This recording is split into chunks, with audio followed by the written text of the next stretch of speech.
आज हम लोग देखते हैं कंपोनेंट्स ऑफ कंप्यूटर। ठीक है,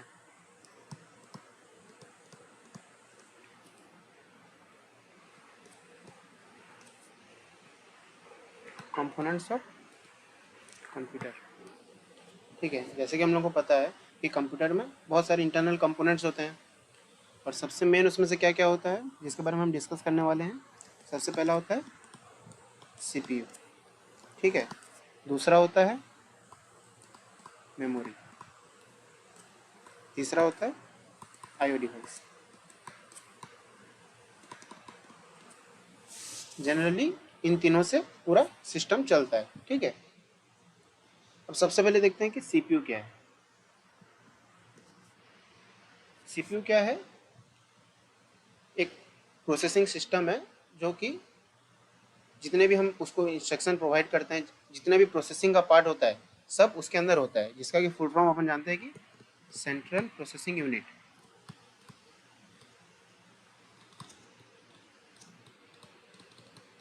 सेंट्रल प्रोसेसिंग यूनिट, तो नाम से ही पता चल रहा है कि जितना भी प्रोसेसिंग का काम होता है, चाहे वो लॉजिकल हो या मैथमेटिकल हो, सारा काम किसके अंदर होता है? सीपीयू के अंदर होता है। ठीक है, और इसके जनरली दो पार्ट हैं। क्या क्या? एक होता है इसके अंदर सीयू है, जिसको ये बोलते हैं कंट्रोल यूनिट। ठीक है, और एक क्या है? आलू। अरे आलू नहीं, एएलयू। ठीक है, कंट्रोल यूनिट, और एक है arithmetic logic unit. Arithmetic logic unit. ठीक है, अब पहले सीयू का काम देखते हैं। कंट्रोल यूनिट, नाम पे देख रहे हो कंट्रोल, इसका मतलब है जितने भी सिग्नल हैं, जितने भी कंपोनेंट्स हैं कंप्यूटर के अंदर जो कि वर्केबल हैं, जिनको कुछ काम करना रहता है, उनको क्या काम करना है वो कौन बताएगा? Control unit. कैसे बताएगा? सिग्नल्स भेज के। मेमोरी को डेटा देना है सीपीयू को, वो सिग्नल भेजेगा मेमोरी को कि तुम्हें सीपीयू को डेटा सेंड करना है, सीपीयू को कुछ प्रोसेस करना है, एक एडिशन ऑपरेशन परफॉर्म करना है। तो डेटा के साथ वो उसको सिग्नल भेजेगा कि तुमको एडिशन ऑपरेशन परफॉर्म करना है। तो सीयू क्या करता है?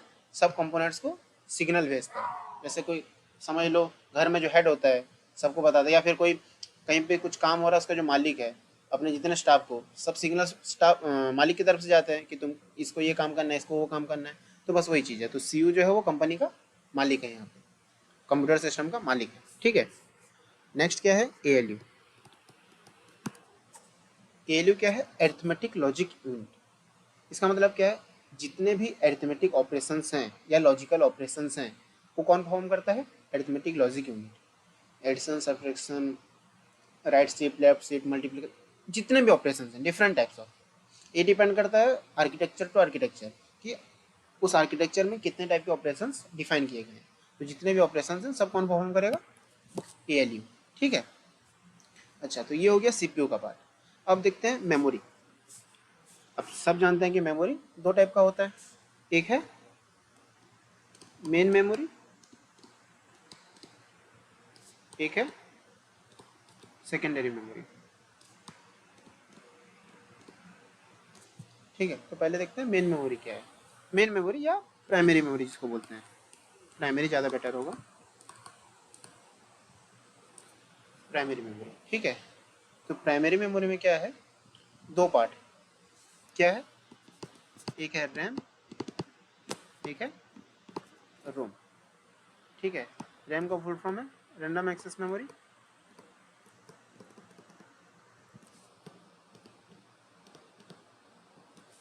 और रोम का फुल फॉर्म है read only memory.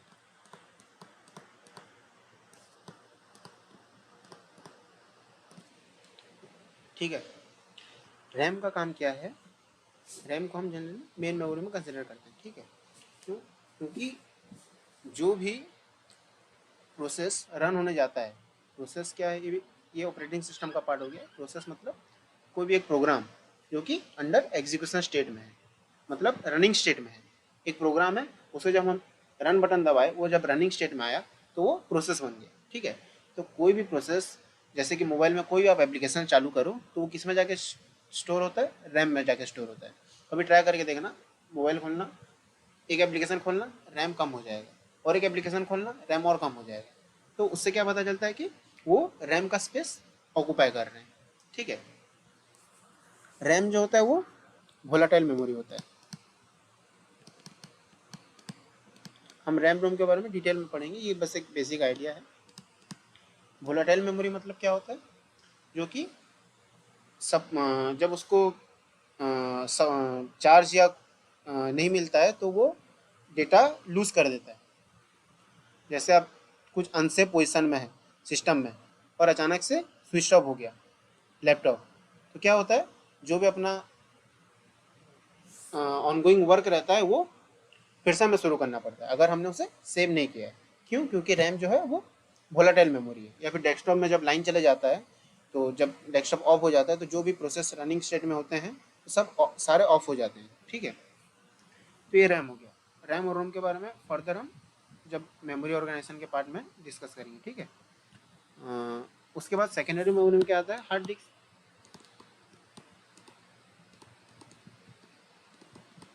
Hard disk का सिंपल मीनिंग क्या है, जो कि परमानेंटली डेटा को स्टोर करने में काम आता है, जो कि अपन डेली लाइफ में यूज़ कर रहे हैं। इतना ही है। उसके बाद आईओ डिवाइसेस।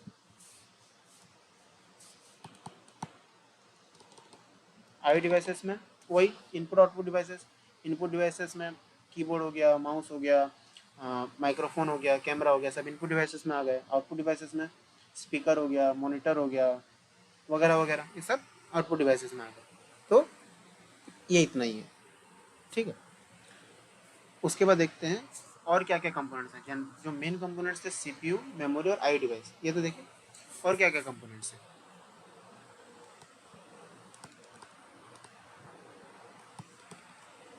अच्छा, एक इसमें कंपोनेंट होता है सिस्टम बस।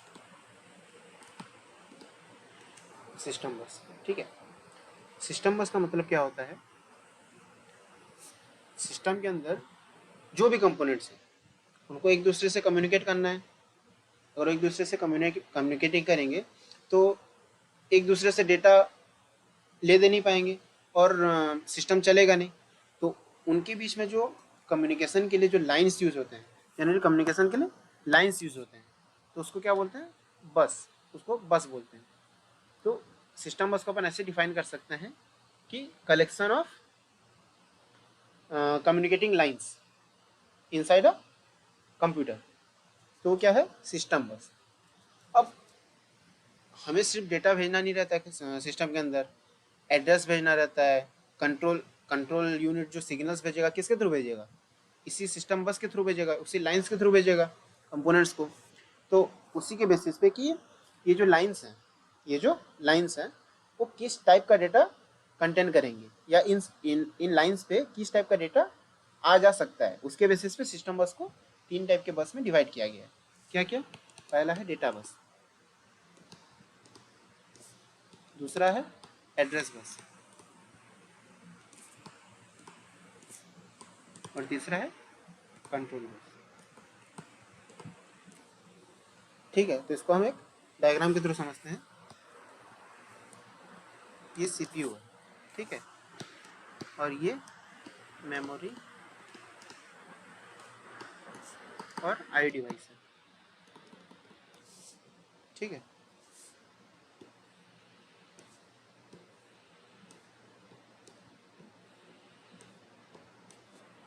पहला है डेटा बस,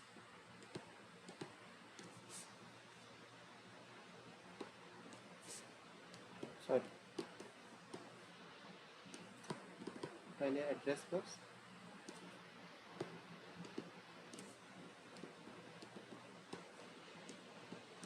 फिर है डेटा बस,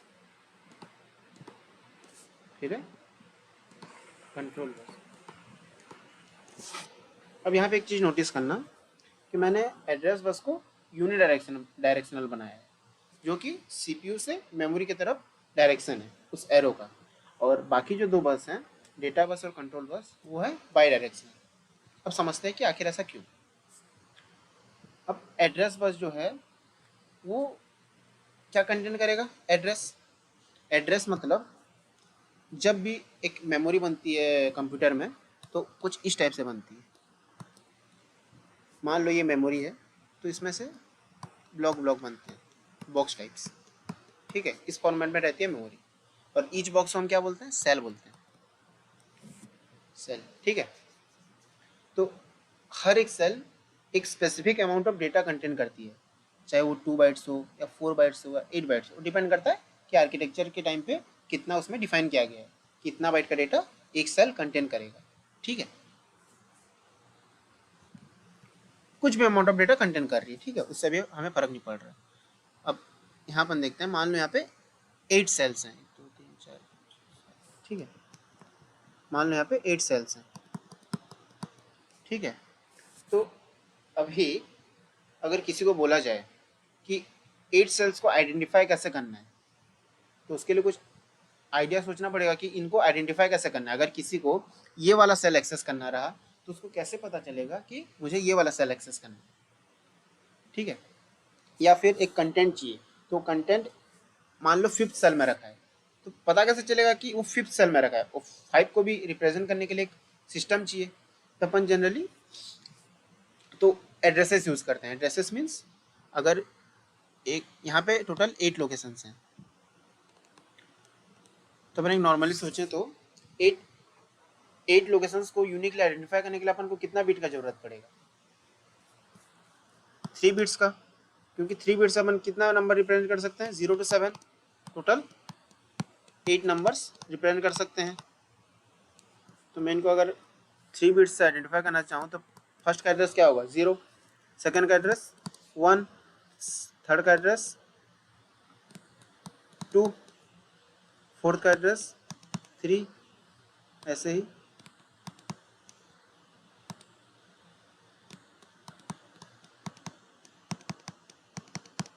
ठीक है, तो ये मैंने 0 से 7 तक 8 सेल को यूनिकली आइडेंटिफाई कर दिया, ठीक है।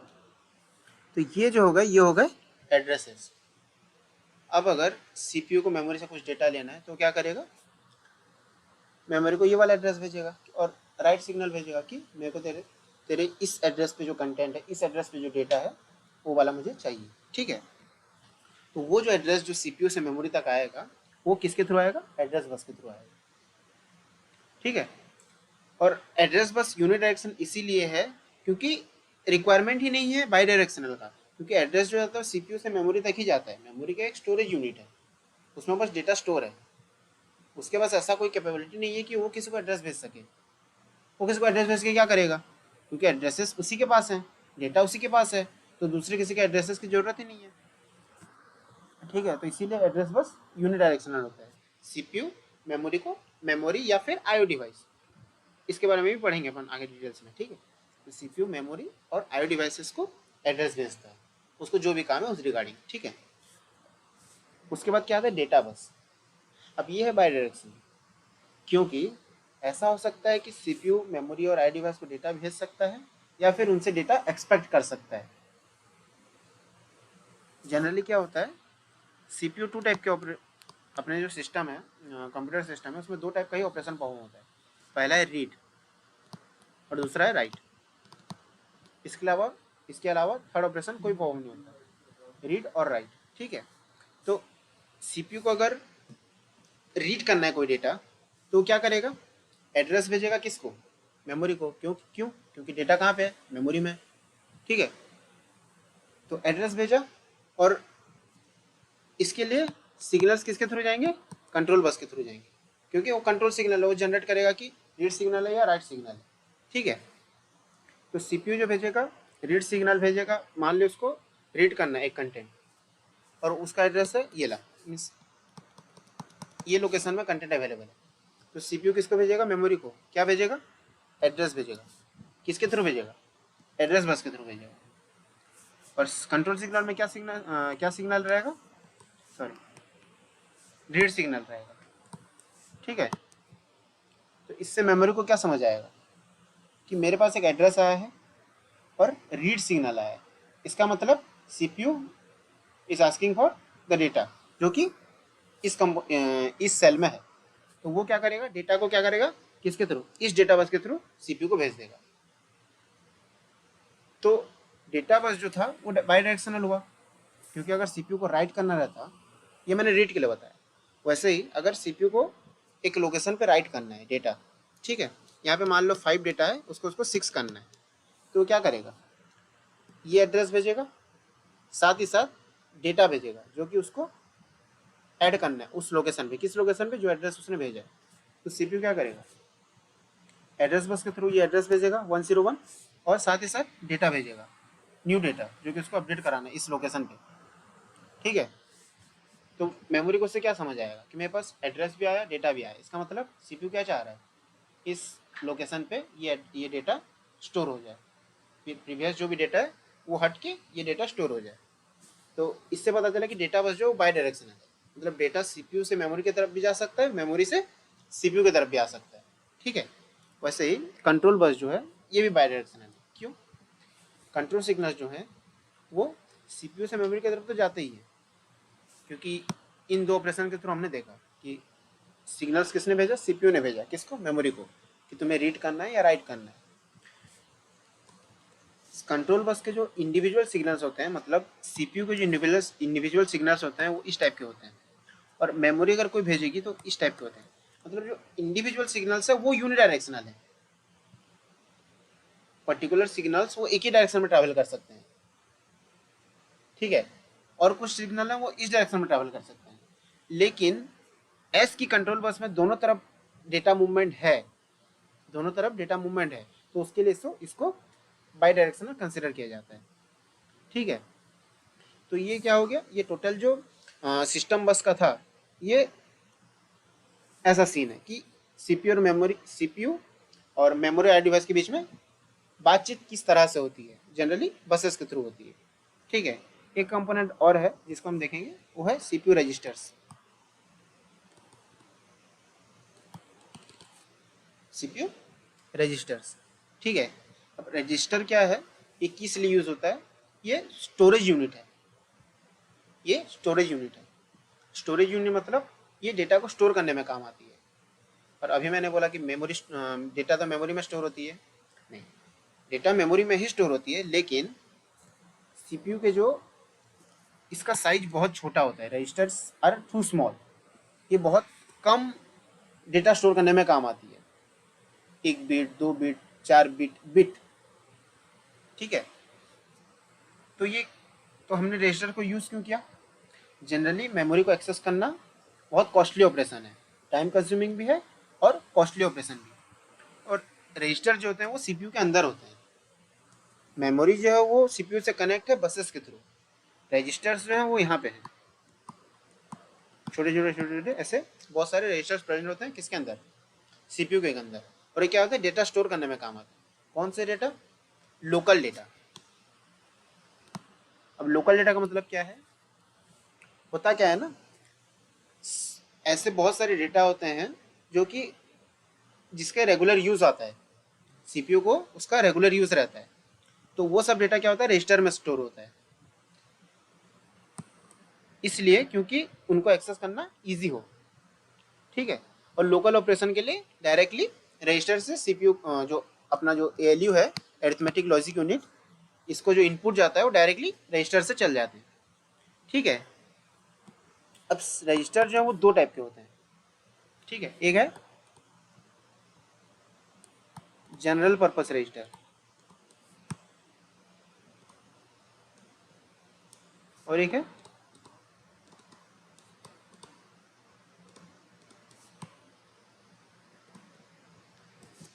स्पेशल पर्पस रजिस्टर, ठीक है। जनरल पर्पस, स्पेशल पर्पस, नाम से पता चल रहा है ये जनरल काम करता है, मतलब जो लोकल ऑपरेशंस हैं, कोई डेटा मान लो सीपीयू मेमोरी से आया या ऐसा कुछ, तो टेम्पोरेरीली उसको रजिस्टर में स्टोर किया जाता है, ताकि सीपीयू को डायरेक्टली रजिस्टर से डेटा मिल सके करके। स्पेशल पर्पस रजिस्टर का काम होता है, इनका काम स्पेशल होता है, मीन्स किसी एक पर्टिकुलर ऑपरेशन के लिए उस रजिस्टर को रिजर्व किया जाता है। जैसे एक एग्जांपल है प्रोग्राम काउंटर,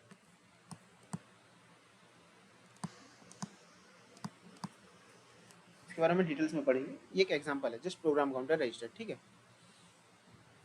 तो प्रोग्राम काउंटर रजिस्टर जो है ये क्या है, स्पेशल पर्पस रजिस्टर है, ठीक है।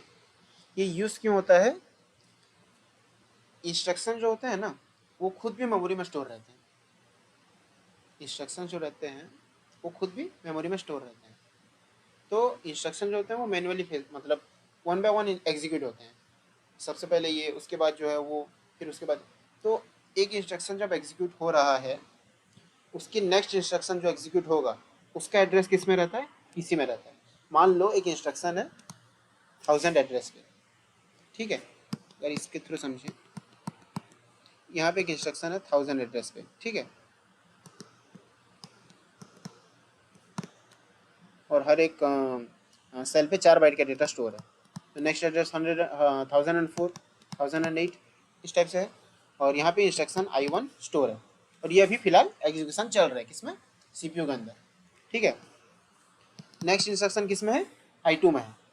तो जब I1 का एग्जीक्यूशन चल रहा है किसमें, सीपीयू में, तो प्रोग्राम काउंटर जो रजिस्टर है उसमें किसका वैल्यू रहेगा, नेक्स्ट इंस्ट्रक्शन जो एग्जीक्यूट होने वाला है I1 के बाद, जो सेकंड इंस्ट्रक्शन उसके बाद जो एग्जीक्यूट होने वाला है, उसका जो एड्रेस रहेगा वो किस में रहेगा, प्रोग्राम काउंटर में रहेगा, ठीक है। तो ऐसे ही ये प्रोग्राम काउंटर जो एक स्पेशल पर्पस रजिस्टर है वो स्पेसिफिक वर्क के लिए फिक्स है, इसका और कोई दूसरा काम नहीं है। तो इसीलिए इसको बोला जा रहा है स्पेशल पर्पस रजिस्टर। तो जनरली ये रजिस्टर्स के दो टाइप्स हैं, ठीक है। आज इतना ही देखते हैं। नेक्स्ट हम क्या करेंगे, फ्लोटिंग पॉइंट रिप्रेजेंटेशन के ऊपर स्टडी करेंगे, ठीक है।